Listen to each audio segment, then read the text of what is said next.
So, one day in heaven, I noticed a new building I had never seen before.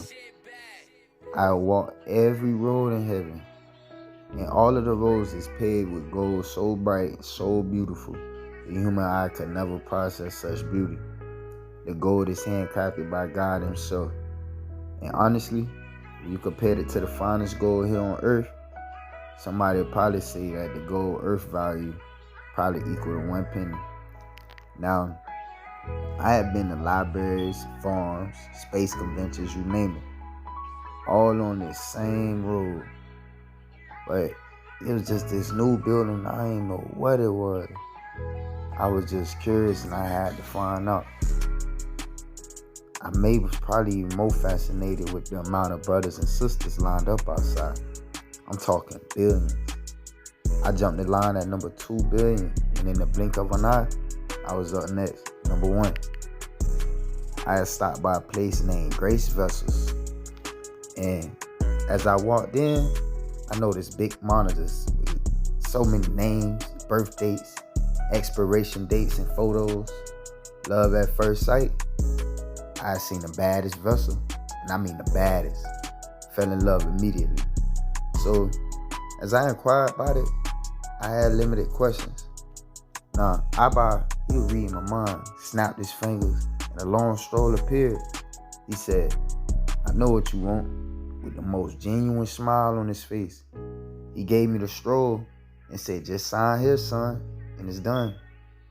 As I started signing the paperwork without reading, God noticed I ain't read, so he couldn't afford to lose his reputation on me.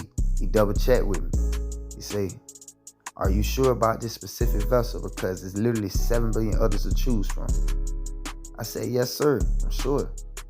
He said, "You know that this vessel here is one of my favorites too. This one is going to run like a champ and especially designed to stand any weather. And it comes with the same instruction as the rest. You can find the instruction in a book called the Bible. Now, your Bible is your basic instructions before leaving Earth. All the vessels, they operate the same. They all built different. Son, you need to take it for a test drive?" "No, sir. I trust your hand." "Okay, son. But remember this.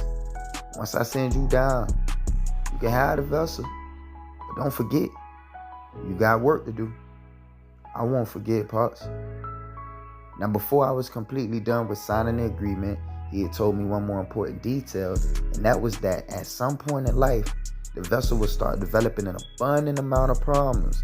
But he say, "Don't freak out, because when you come across them problems, just park it.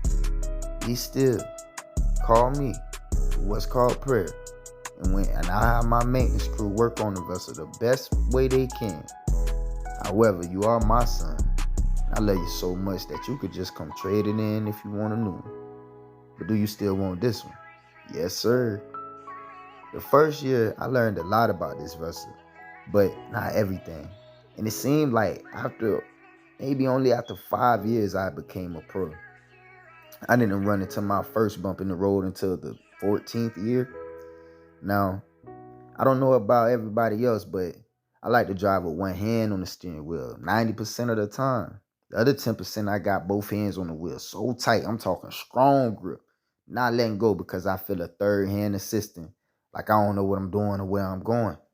But the truth is, after 28 years, I don't. I just been driving in circles. HD Spaz.